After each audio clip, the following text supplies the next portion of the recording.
Match হোমে শেষ করবে লাস্টের ম্যাচটা, তো আমি স্লাইট অ্যাডভান্টেজে আমি বেনফিকা রাউন্ড অফ 16-এ যাবে। অ্যাটালান্টাকে আমি রাউন্ড অফ 16-এ দেখতে পাইতেছি। তো আমি আমার ক্ষেত্রে ডটমুন্ড হচ্ছে রাউন্ড অফ 16-এর আরেকজন কন্টেন্ডার। হতেছে এসি মিলান যাচ্ছে রাউন্ড অফ 16-এ।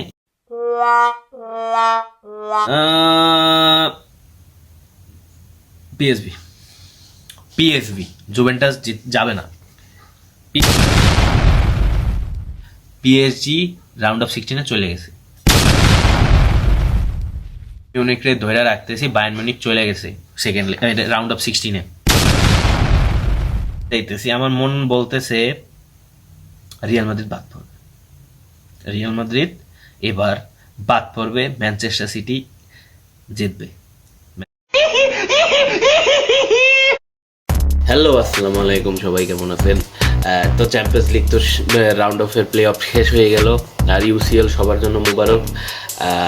মঙ্গলবার দিন আর বুধবার দিনের চ্যাম্পিয়ন্স লিগের জাস্ট রিভিউটা দিতে চাইতেছি, কি আর বলবো। যাই হোক, মঙ্গলবার দিন তো অ্যাওয়ে ম্যাচদের অ্যাওয়ে যারা টিম ছিল তাদের রাত ছিল, আর বুধবার দিন হোম টিমের রাত ছিল। যেমন প্রথম ম্যাচে ছিল এসি মিলান ভার্সেস ফেইনুর্ড। তো ফেইনুর্ড অ্যাওয়ে টিম হিসেবে এসি মিলানকে উড়িয়ে দিয়ে চলে গেল। দেন সেল্টিক তো একেবারে বাদ করতেই বায়ার্নরে বাদ করতেই নিছিল, বাট সেল্টিক বাইচে গেছে। বাট তাও সেল্টিক কিন্তু হারে নাই, একে ড্র করছিল, বাট অ্যাগ্রিগেটের জন্য উঠে গেছে। তারপরে মোনাকো ভার্সেস বেনফিকা 3-3 ড্র হয়েছে, তাও মোনাকো হারে নাই, বাট বেনফিকাও অ্যাগ্রিগেটের জন্য উঠে গেছে। ওটা ছিল বেস্ট ম্যাচ বলতে গেলে চ্যাম্পিয়ন্স লিগের এবার এই নকআউট ফেজের প্লে অফ লেগ 2-এর। একেবারে পারফেক্ট ম্যাচ। এই পাশ এন্ড টু এন্ড ব্যাটল ছিল, এই পাশ দিয়ে গোল দেয়, এই পাশ দিয়ে আবার বেনফিকা গোল দেয়, এই পাশ দিয়ে মোনাকো গোল দিতেছে, এই পাশ দিয়ে বেনফিকা গোল দিতেছে। মানে দুই টিমেরই ডিফেন্সিভ শিট আর গোলকিপিং বাজের জন্য ম্যাচটা এত এন্টারটেইন হয়েছে। তো সমস্যা কি, কমেডি অফ এরর হওয়াটা দরকার। তারপরে club Brugge as away team হিসেবেও ক্লাব ব্রুজ অ্যাটালান্টারে একবার উড়াই দিছে। তো এটাই ছিল জাস্ট ব্রিফ। তারপর আসি বুধবার দিনের খেলা। বুধবার দিনে প্রথমে বুরুসিয়া ডর্টমুন্ড হোম টিম হিসেবে 0-0 ড্র করে অ্যাগ্রিগেটে 3-0-তে জিতে চলে গেছে। তারপরে পিএসজির কথা বলি, পিএসজি 7-0-তে উড়াই দিছে, আর অ্যাগ্রিগেটে 10-0 ভাই। এই টিম যদি লিভারপুল বা বার্সেলোনার এগেনস্টে পড়ে কি হইতে পারে আমি ভাবতে পারতেছি না। বাট আমি চাইতেছি লিভারপুলের সাথে পড়ুক, বার্সার সাথে পড়লে বার্সা হেরে যাইতে পারে। তো দ্যাটস ওয়াই বার্সার বেনফিকাটা বেশি এন্টারটেইন হবে, আর লিভারপুল পিএসজিটা বেটার এন্টারটেইন হবে। কারণ লিভারপুল আর বেনফিকার ম্যাচটা অতটা এন্টারটেইন হবে না যতটা বেনফিকা ভার্সেস বার্সেলোনা হবে।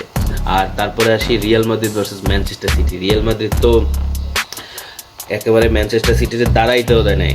75 মিনিট পর্যন্ত একটা অন টার্গেট শট নাই ম্যানচেস্টার সিটির। তারা কিনা চেস করতে এসে একটা মানে অ্যাওয়ে গোল চেস করতে এসে তারা 1-0 লিড ছিল, মানে 1-0 লিড ছিল রিয়াল মাদ্রিদের। ম্যানচেস্টার সিটি এটা 1-0-তে কভার করে দেন, আরও একটা গোল দিতে ওই টিম বাদ দেন না। ফিজিক্যালি এরা ডমিনেট করতে পারতেছিল না, মাঠে ডমিনেট করতে পারতেছিল নাকি, মানে প্রেস করতে পারতেছিল ঠিক মতো, কোনো কিছুতেই কিছু হইতেছিল না। জাস্ট ফার্স্ট হাফে 2-0 তো হইলো, দেন নামলো, আমি ভাবলাম কিছু একটা করবে, বাট না, কোনো অ্যাটিটিউড চেঞ্জই হইলো না। মানে ম্যানচেস্টার সিটি আসছে হাফ টাইমটা যাক ভাই 45টা মিনিট খেলি, এরপরে দেখা দেবে নেই, দরকার নাই বা এরকম অ্যাটিটিউড। ভাই এই টিম যদি রিয়াল মাদ্রিদের সাথে হইতো, রিয়াল মাদ্রিদ তো ফাটাই দিত। আপনারা ঠগেন নাই 2021-22-এ এরকম করে লাস্টে 2টা গোল খাইয়া ম্যাচটা হারেন নাই, বাট আপনারা তো শেষ, আমাদের সম্ভব না বা এই টিমের লগে।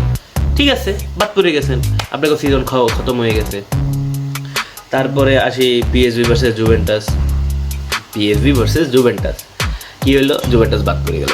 সিরিয়ার টিমের 3টে টিম বাদ পড়ে গেল এক একটা ফেজের মধ্যে কমপ্লিট। অ্যাটালান্টা, জুভেন্টাস আর এসি মিলান, 3 বিগ টিম, এক ক্লাব ব্রুজ, পিএসভি আর ক্লাব ব্রুজ, অ্যাটালান্টা আর ফেইনুর্ড, 3 আচ্ছা মানে 3 ভালো টিমের সাথে মানে ছোট টিমের সাথে ঠিক ভাগ করে গেছে। তাহলে এখন ইটালিয়ান লিগের অবস্থা কি? ইটালিয়ান লিগ জাস্ট একজন এখন আছে প্রতিনিধিত্ব করতেছে, জাস্ট ইন্টার মিলান। হ্যাঁ, এখন আসি এই টিমগুলো কার সাথে খেলবে। যেমন ম্যানচেস্টার সিটি তো বাদ পড়ে গেল, রিয়াল মাদ্রিদ খেলবে বায়ার্ন লেভারকুসেন বা অ্যাথলেটিকো মাদ্রিদের সাথে। এখন আপনি যদি বলেন কার সাথে খেললে ভালো হয়, ড্রতে পড়লে ভালো হয়, আমি চাইবে মাদ্রিদ ডার্বি হোক আর ওই পেতে বায়ার্ন মিউনিখ আর বায়ার্ন লেভারকুসেন হোক, এটা দুইটা খেলা জমবে। But Bayern Leverkusen Real Madrid হইলে ভাই বায়ার্ন লেভারকুসেন দাঁড়াইতে পারবে না, রিয়াল মাদ্রিদ উঠে যাবে। আর বায়ার্ন মিউনিখ আর অ্যাথলেটিকো মাদ্রিদের বলতে পারতেছি না ভাই কী হবে। ওটা ভাই দুইজনই মানে আনপ্রেডিক্টেবল টিম হয়ে গেছে এই সিজনের, কে কী করবে জানি না। তারপরে আসি লিভারপুল, আর একটু বললাম তো লিভারপুল পিএসজি হোক আর ওই পেজে বেনফিকা আর বার্সেলোনা হোক।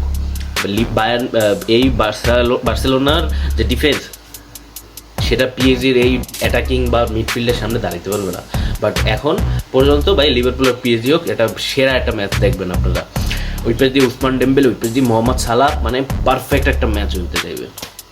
ইন্টার মিলান পিএসবি ফায়ানুড আর আর্সেনাল ভাই ওখান দিয়ে যেই খেলুক, ইন্টার মিলান ফায়ানুড হোক বা ইন্টার মিলান পিএসবি হোক, ইন্টার মিলান আর আর্সেনালই উঠবে ওই পেজ দিয়া কোয়ার্টার ফাইনালে, এটা ধরা হয়ে গেছে। আর সবচেয়ে বড় কথা ছোটো গোর মধ্যে কারা উঠবে, কারণ লিলের লগে খেলা পড়তে পারে ক্লাব ব্রুশ নাইলে ফেইনুড না সরি ক্লাব ব্রুশ নাইলে ডটমুন্ড।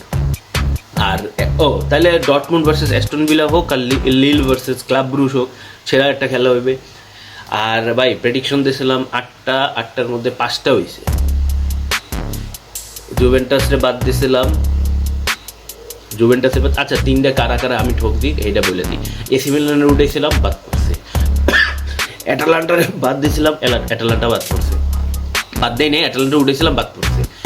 সিটিরে উঠেছিলাম, সিটি বাদ পড়ছে। অ্যাটালান্টার এসি মিলানেরটা ভাই এটা কেউ যেই করবে ভাই, সবাই অ্যাটালান্টার এসি মিলানের দরকার, খালি রিয়াল মাদ্রিদেরটা আমি, বাট সবাই তো জুভেন্টাসেরও ধরছিল, আমি জুভেন্টাসেরটা হয়েছে, তাহলে এখন আমি কী করতে পারি? এসি মিলান আর যদি অ্যাটালান্টা যদি এরম তো কালকে ড্র রাউন্ড অফ 16-এর। সবাই কমেন্টে জানাই দেন কার সাথে খেলা করলে আপনাদের ভালো হয়, একটু জানাই।